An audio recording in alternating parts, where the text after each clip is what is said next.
আমি 2 বছর জেলে ছিলাম। কয় বছর?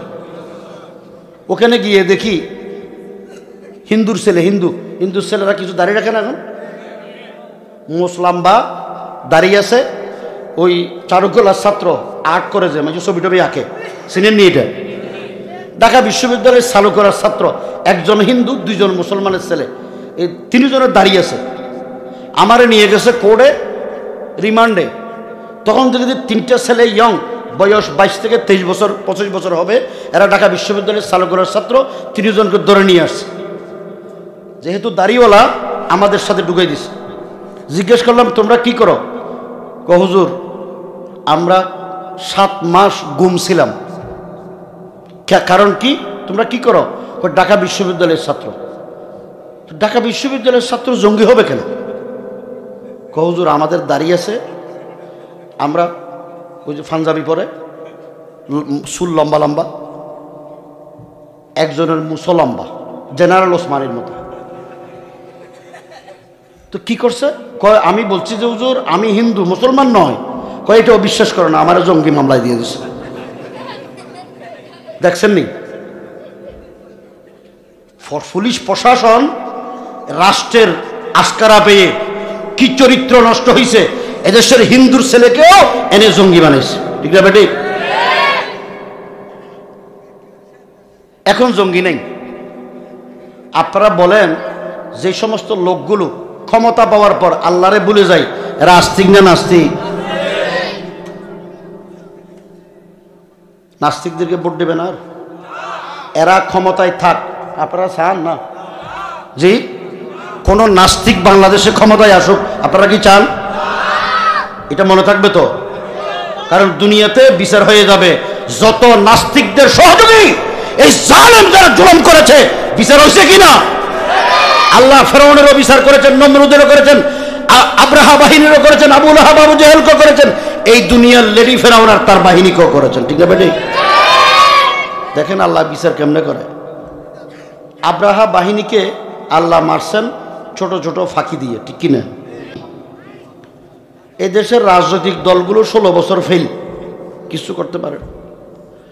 আল্লাহ আব্রাহা বাহিনী বাইর করে দিয়েছেন যাদের বয়স 12, 13, 10, 11, ঠিক কিনা?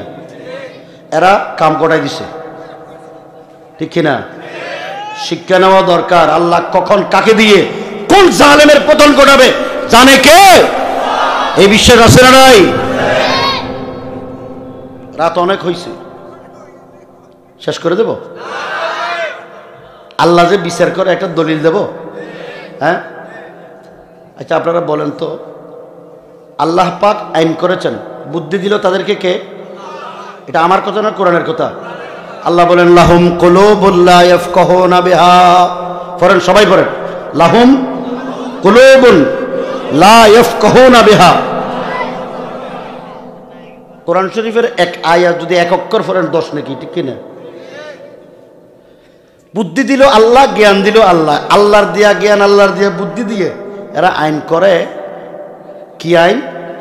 আল্লাহ পাক আইন করছেন মুসলিম জাতির পিতা কি নাম? এটা ওলামায়ে কেরামের কথা না আল্লাহর কথা? আল্লাহ পাক কোরআন শরীফে আয়াত নাযিল করেছেন, মিল্লাতা আবিকুম ইব্রাহিম হুয়া সাম্মাকুমুল মুসলিমিন। মুসলিম জাতির বাবার নাম কি? সবাই বলেন, সবাই বলেন, কি নাম?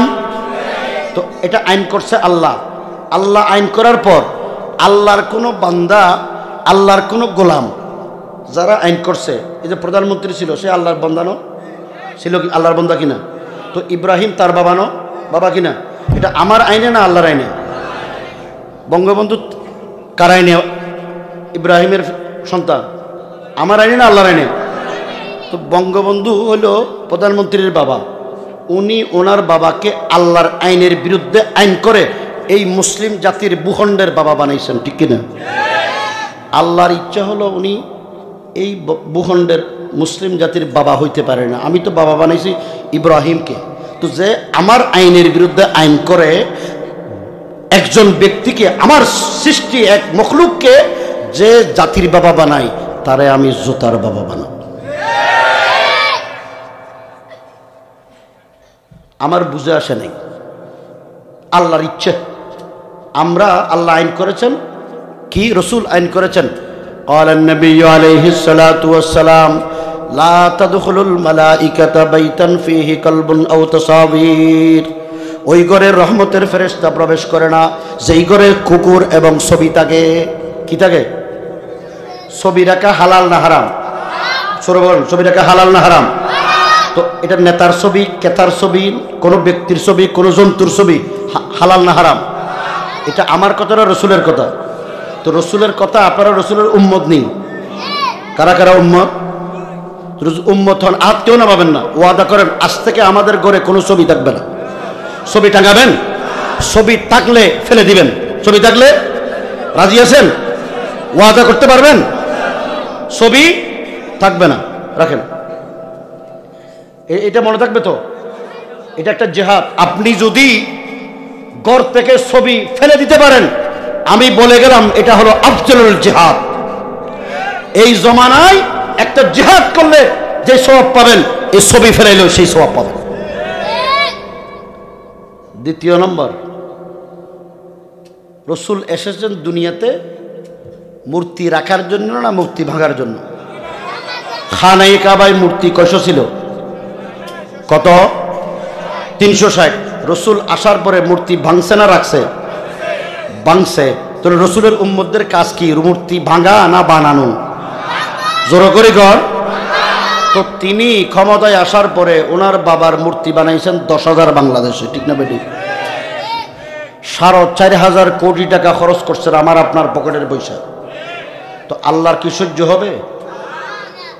قال النبي عليه الصلاة والسلام إن الله بعثني رحمة للعالمين وأمرني ربي عز وجل بمحق المعازف والمزامير والصلب والأوثان। রসুল দুনিয়াতে এসেছেন মূর্তি ভাঙার জন্য। শুধু এসেছেন এটা বলেন নাই, ওয়া আমারানি রব্বি আজ্জা ওয়া জাল। রসুল বলেন আমাকে আল্লাহ নির্দেশ দিয়েছেন। কি করেছেন? নির্দেশ দিয়েছেন, আল্লাহর নির্দেশ, হে নবী আপনি মূর্তি ভাঙেন। কার নির্দেশ? তো রসুলের উম্মতদের উপর কি এই নির্দেশ নাই? তো মূর্তি বানাইলে নির্দেশ মানা হলো না বিরোধিতা করা হলো? কথা কয় না কেন? আল্লাহ এমনে তাদের উপর অসন্তুষ্ট হয় নাই, এমনে হয় নাই। এই দলের লোক যদি এখানে থাকো, ভাইয়েরা তোমরা সোজা হয়ে যাও, তওবা করো, তওবা করো। আল্লাহর মায়ের আগে জনগণের মাই শুরু হয়েছে, ঠিক কিনা? এইগুলোকে এখন বাড়ি সালাম দিয়েও খুঁজে পাওয়া যাচ্ছে না, ঠিক না বেঠিক?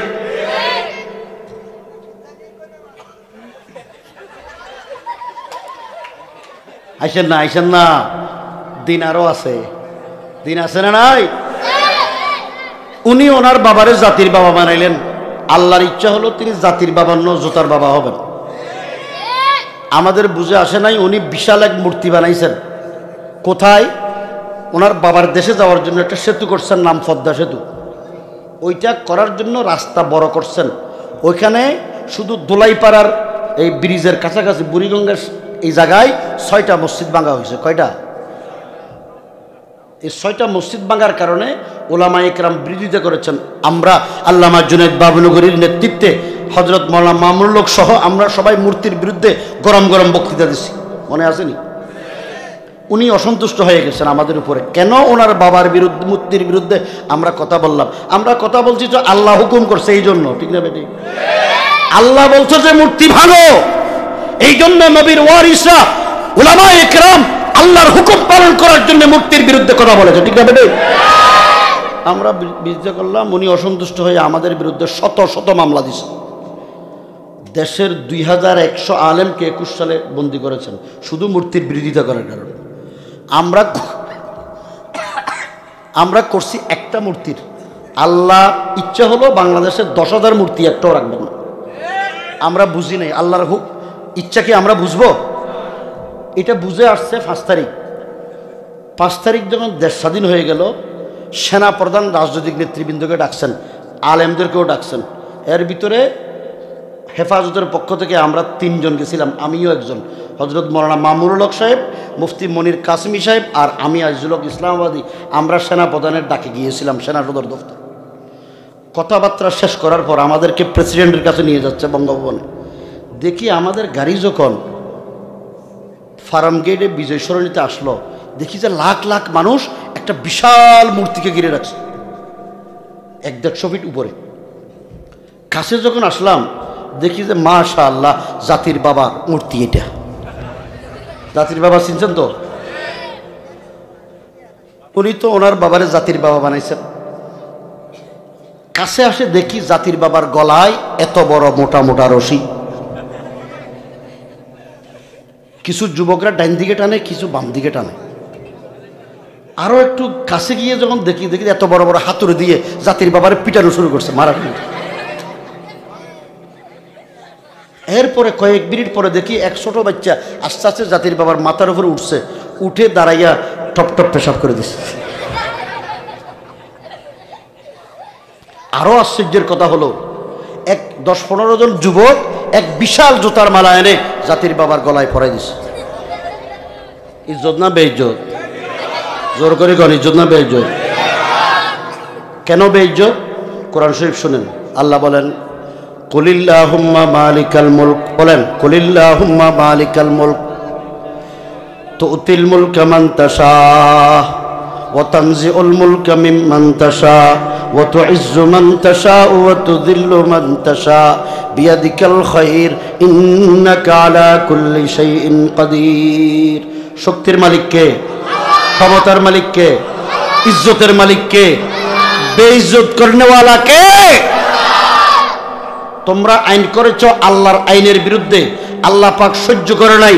এই জন্য একজন, শুনেন শরীয়তের মাসালা, একজন জীবিত ব্যক্তিকে যে এরকম সম্মান করতে হয়, একজন মৃত ব্যক্তিকেও এরকম সম্মান করা লাগে। কবরস্থান আসেনি আপনাদের এলাকায়?